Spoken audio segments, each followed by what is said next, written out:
श्री गणेशाय नमः। जपाकुसुम संकाशं द्विभुजं पद्महस्तकं सिन्दूराभरणमाल्यं च रक्तगन्धानुलेपनं माणिक्यरत्नखचित सर्वाभरणभूषितं सप्ताश्वरथवाहं तु मेरुं चैव प्रदक्षिणं देवासुरवरैर्वन्द्यं गृणिभिः परिसेवितं ध्यायेत् पठेत् स्वर्णाभं सूर्यस्य कवचं मुदा। गृणिः पातु शिरोदेशे सूर्यः पातु ललाटकम् आदित्यो लोचने पातु श्रुति पातु दिवाकरः ग्रानं पातु सदा भानुः मुखं पातु सदा रविः जिह्वां पातु जगन्नेत्रः कंठं पातु विभावसुः स्कंदो गृहपतिः पातु भुजो पातु प्रभाकरः रावपचकरः पातु हृदयं पातु नभोमणि द्वादशात्मा कटिं पातु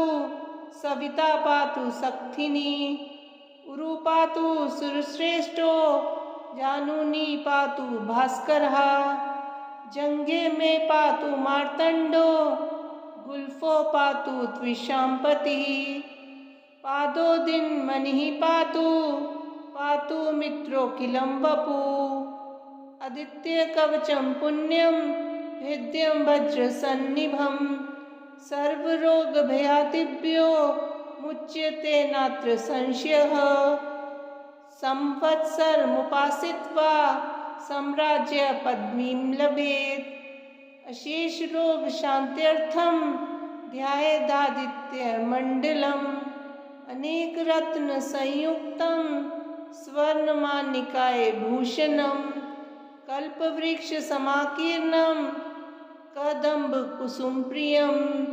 सिन्दूरवर्णाय सुमण्डलाय सुवर्णरत्नाभरणाय तुभ्यं पद्मादिनेत्रे च सुपङ्कजाय धर्मेन्द्र नारायण शंकराय संरक्तचूर्णं ससुवर्णतोयं सकुकुमाभं सकुशं सुपुष्पं प्रदत्तमादाय च हेमपात्रे प्रशस्तनादं भगवन् प्रसीद। जपाकुसुम संकाशं द्विभुजं पद्महस्तकं सिन्दूराभरणमाल्यं च रक्तगन्धानुलेपनं माणिक्यरत्नखचित सर्वाभरणभूषितं सप्ताश्वरथवाहं तु मेरुं चैव प्रदक्षिणं देवासुरवरैर्वन्द्यं गृणिभिः परिसेवितं ध्यायेत् पठेत् स्वर्णाभं सूर्यस्य कवचं मुदा। गृणिः पातु शिरोदेशे सूर्यः पातु ललाटकम् आदित्यो लोचने पातु श्रुति पातु दिवाकरः ग्रानं पातु सदा भानुः मुखं पातु सदा रविः जिह्वां पातु जगन्नेत्रः कंठं पातु विभावसुः स्कंदो गृहपतिः पातु भुजो पातु प्रभाकरः रावपचकरः पातु हृदयं पातु नभोमणि द्वादशात्मा कटिं पातु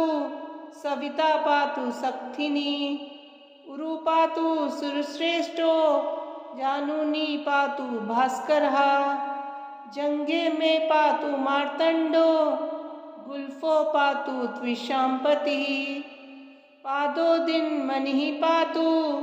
पातु मित्रोऽखिलं वपु आदित्य कवचं पुण्यं भेद्यं वज्रसन्निभं सर्वरोगभयादिभ्यो मुच्यते नात्र संशयः संवत्सरमुपासित्वा साम्राज्य पद्मीं लभेत् अशेष रोग शांत्यर्थं ध्यायेदादित्यमण्डलम् अनेक रत्न संयुक्तं स्वर्णमाणिकाय भूषणं कल्पवृक्ष समाकीर्णं कदम्ब कुसुम प्रियं सिन्दूरवर्णाय सुमण्डलाय सुवर्णरत्नाभरणाय तुभ्यं पद्मादिनेत्रे च सुपङ्कजाय धर्मेन्द्र नारायण शङ्कराय संरक्तचूर्णं ससुवर्णतोयं सकुकुमाभं सकुशं सुपुष्पं प्रदत्तमादाय च हेमपात्रे प्रशस्तनादं भगवन् प्रसीद जपाकुसुम संकाशं द्विभुजं पद्महस्तकं सिन्दूराभरमाल्यं च रक्तगन्धानुलेपनं माणिक्यरत्नखचित सर्वाभरणभूषितं सप्ताश्वरथवाहं तु मेरुं चैव प्रदक्षिणं देवासुरवरैर्वन्द्यं गृणिभिः परिसेवितं ध्यायेत् पठेत् स्वर्णाभं सूर्यस्य कवचं मुदा गृणिः पातु शिरोदेशे सूर्यः पातु ललाटकम् आदित्यो लोचने पातु श्रुति पातु दिवाकरः घ्राणं पातु सदा भानुः मुखं पातु सदा रविः जिह्वां पातु जगन्नेत्रः कण्ठं पातु विभावसुः स्कन्दो गृहपतिः पातु भुजो पातु प्रभाकरः रावपचकरः पातु हृदयं पातु नभोमणि द्वादशात्मा कटिं पातु सविता पातु शक्तिनी उरु पातु सुरश्रेष्ठो जानुनी पातु भास्करः जंगे में पातु मार्तंडो गुल्फो पातु द्विषांपतिः पादो दिन मनिः पातु पातु मित्रो किलं वपु आदित्य कवचं पुण्यं भेद्यं वज्रसन्निभं सर्वरोगभयादिभ्यो मुच्यते नात्र संशयः संवत्सरमुपासित्वा साम्राज्य पदवीं लभेत् अशेष रोग शान्त्यर्थं ध्यायेदादित्यमण्डलम् अनेक रत्न संयुक्तं स्वर्णमाणिकाय भूषणं कल्पवृक्ष समाकीर्णं कदम्ब कुसुम प्रियं सिन्दूरवर्णाय सुमण्डलाय सुवर्णरत्नाभरणाय तुभ्यं पद्मादिनेत्रे च सुपङ्कजाय धर्मेन्द्र नारायण शङ्कराय संरक्तचूर्णं ससुवर्णतोयं सकुकुमाभं सकुशं सुपुष्पं प्रदत्तमादाय च हेमपात्रे प्रशस्तनादं भगवन् प्रसीद जपाकुसुम संकाशं द्विभुजं पद्महस्तकं सिन्दूराभरमाल्यं च रक्तगन्धानुलेपनं माणिक्यरत्नखचित सर्वाभरणभूषितं सप्ताश्वरथवाहं तु मेरुं चैव प्रदक्षिणं देवासुरवरैर्वन्द्यं गृणिभिः परिसेवितं ध्यायेत् पठेत् स्वर्णाभं सूर्यस्य कवचं मुदा गृणिः पातु शिरोदेशे सूर्यः पातु ललाटकम् आदित्यो लोचने पातु श्रुति पातु दिवाकरः घ्राणं पातु सदा भानुः मुखं पातु सदा रविः जिह्वां पातु जगन्नेत्रः कण्ठं पातु विभावसुः स्कन्दो गृहपतिः पातु भुजो पातु प्रभाकरः रावपचकरः पातु हृदयं पातु नभोमणि द्वादशात्मा कटिं पातु सविता पातु शक्तिनी उरु पातु सुरश्रेष्ठो जानुनी पातु भास्करः जंगे में पातु मार्तंडो गुल्फो पातु द्विषांपतिः पादो दिन मनिः पातु पातु मित्रो किलं वपु आदित्य कवचं पुण्यं भेद्यं वज्रसन्निभं सर्वरोगभयादिभ्यो मुच्यते नात्र संशयः संवत्सरमुपासित्वा साम्राज्यपदवीं लभेत्। अशेषरोगशान्त्यर्थं ध्यायेदादित्यमण्डलम्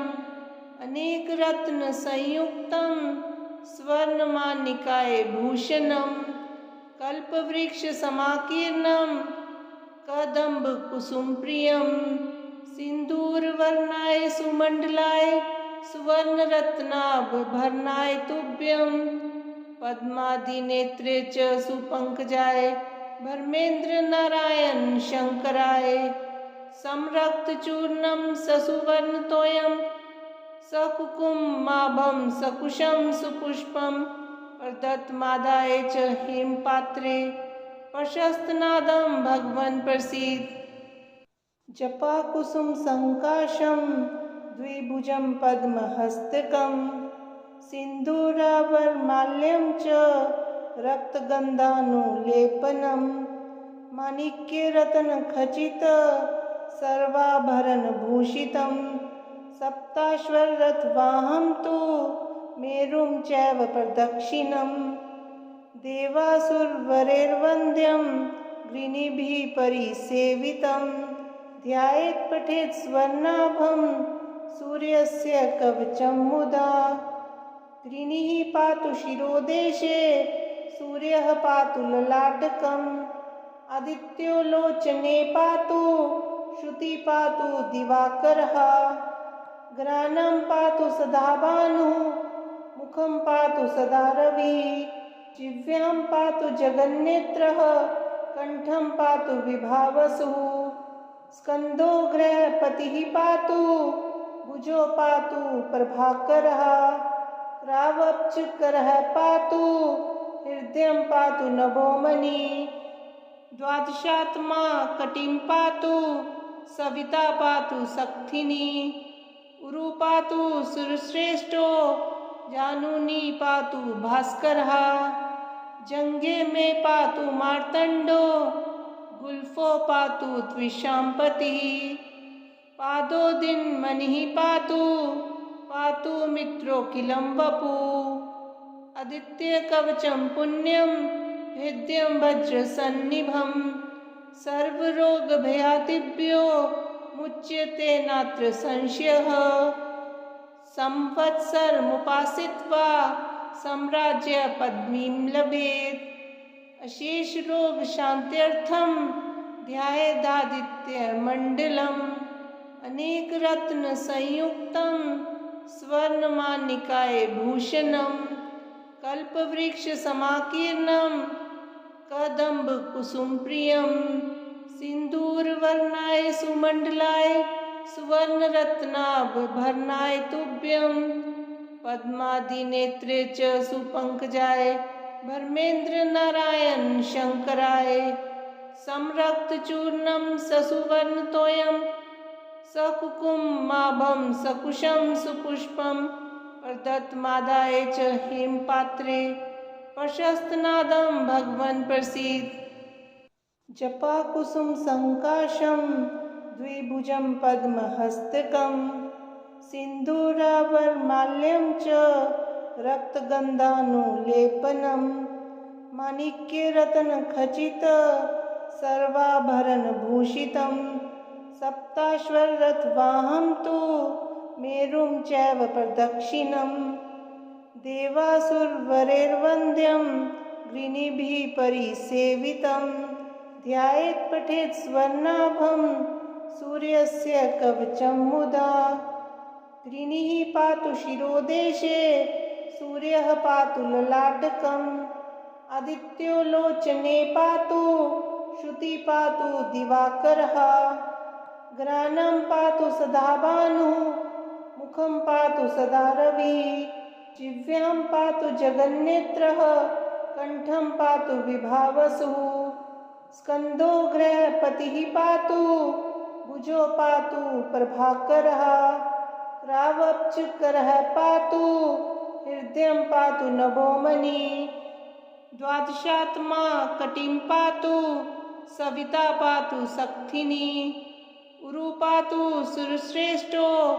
जानुनी पातु भास्करः जंगे में पातु मार्तंडो गुल्फो पातु द्विषाम्पतिः पादो दिन मनिः पातु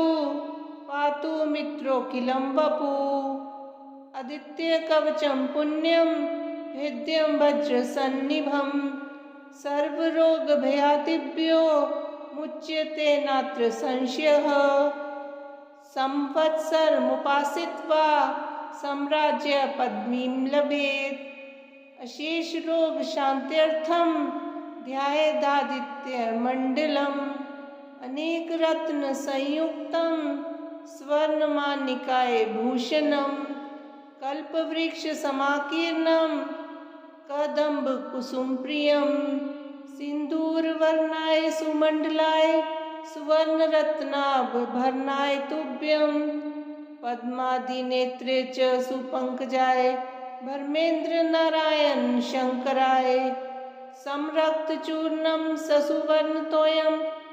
सकुकुमाभं सकुशं सुपुष्पं प्रदत्तमादाय च हेमपात्रे प्रशस्तनादं भगवन् प्रसीद जपाकुसुम संकाशं द्विभुजं पद्महस्तकं सिन्दूराभरमाल्यं च रक्तगन्धानुलेपनं माणिक्यरत्नखचित सर्वाभरणभूषितं सप्ताश्वरथवाहं तु मेरुं चैव प्रदक्षिणं देवासुरवरैर्वन्द्यं गृणिभिः परिसेवितं ध्यायेत् पठेत् स्वर्णाभं सूर्यस्य कवचं मुदा गृणिः पातु शिरोदेशे सूर्यः पातु ललाटकम् आदित्यो लोचने पातु श्रुति पातु दिवाकरः ग्रानं पातु सदा भानुः मुखं पातु सदा रविः जिह्वां पातु जगन्नेत्रः कंठं पातु विभावसुः स्कन्दो गृहपतिः पातु भुजो पातु प्रभाकरः रावपचकरः पातु हृदयं पातु नभोमणि द्वादशात्मा कटिं पातु सविता पातु सक्थिनी उरु पातु सुरश्रेष्ठो जानुनी पातु भास्करः जंगे में पातु मार्तंडो गुल्फो पातु द्विषाम्पतिः पादो दिन मनिः पातु पातु मित्रोऽखिलं वपु आदित्य कवचं पुण्यं भेद्यं वज्रसन्निभं सर्वरोगभयादिभ्यो मुच्यते नात्र संशयः संवत्सरमुपासित्वा साम्राज्य पद्मीं लभेत् अशेष रोग शान्त्यर्थं ध्यायेदादित्यमण्डलम् अनेक रत्न संयुक्तं स्वर्णमानिकाय भूषणं कल्पवृक्ष समाकीर्णं कदम्ब कुसुम प्रियं सिन्दूरवर्णाय सुमण्डलाय सुवर्णरत्नाभरणाय तुभ्यं पद्मादिनेत्रे च सुपङ्कजाय धर्मेन्द्र नारायण शंकराय संरक्तचूर्णं ससुवर्णतोयं सकुकुमाभं सकुशं सुपुष्पं प्रदत्तमादाय च हेमपात्रे प्रशस्तनादं भगवन् प्रसीद इति आदित्य कवचम्।